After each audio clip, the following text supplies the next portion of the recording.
For much of the 20th century, one airline symbolized American aviation power: Eastern Airlines. From its pioneering flights to its dramatic collapse, Eastern became a case study in ambition, labor conflict, deregulation, and mismanagement. This is the story of how Eastern rose to dominate U.S. skies and why it ultimately disappeared. Hi everyone, thanks for joining us today on Everything in a List. Today we will be covering the rise and fall of Eastern Airlines. Let's get to it. Eastern Airlines began in the 1920s as Eastern Air Transport, part of a wave of companies created to deliver mail. In 1938, legendary pilot Eddie Rickenbacker, America's top World War I flying ace, bought the company and turned it into a commercial passenger airline.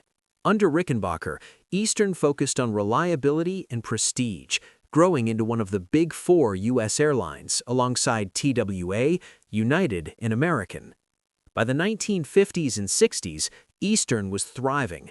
Its slogan, "The Wings of Man," represented modernity, safety, and innovation. It operated key routes along the East Coast, into the Caribbean, and later across the United States.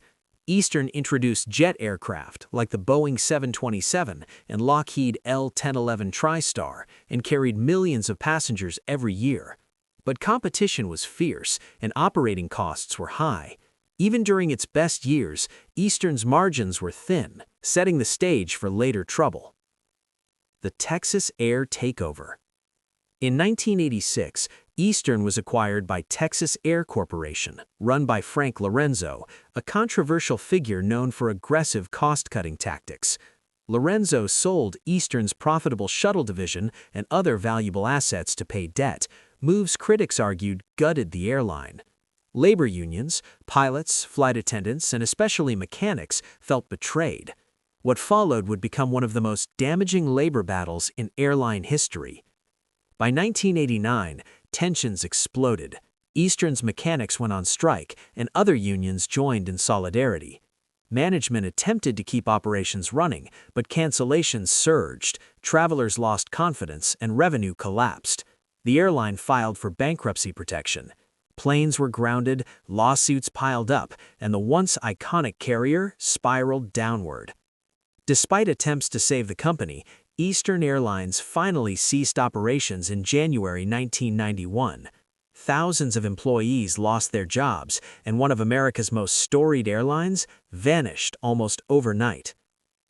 For aviation history, it was the end of an era, a reminder that brand prestige and history cannot survive without sustainable leadership and financial discipline. Eastern's aircraft were transferred or sold to other airlines and leasing companies. Its valuable routes were absorbed by rivals like American, Delta, and United. The Eastern Shuttle, once a reliable New York-Boston-Washington corridor, lived on under new ownership and continues in modern forms today. Many former employees moved on to careers across the aviation industry, carrying Eastern's legacy with them. Over the years, entrepreneurs attempted to resurrect the Eastern name.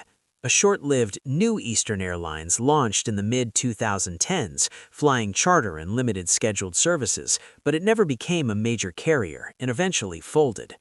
Today, the Eastern name exists mostly in memory, museums, and nostalgia among aviation enthusiasts. Eastern Airlines rose during the birth of commercial flight, thrived in the golden jet age, and collapsed in the turbulence of deregulation and mismanagement. Its story is one of innovation and also of conflict, leadership battles, and the impossible pressure of staying profitable in aviation. Though the airline is gone, its legacy remains in the lessons it left behind. Lessons about workers, management, and the unforgiving economics of airline competition. Thanks for watching, and if you enjoy airline history stories like this, consider subscribing for more aviation documentaries.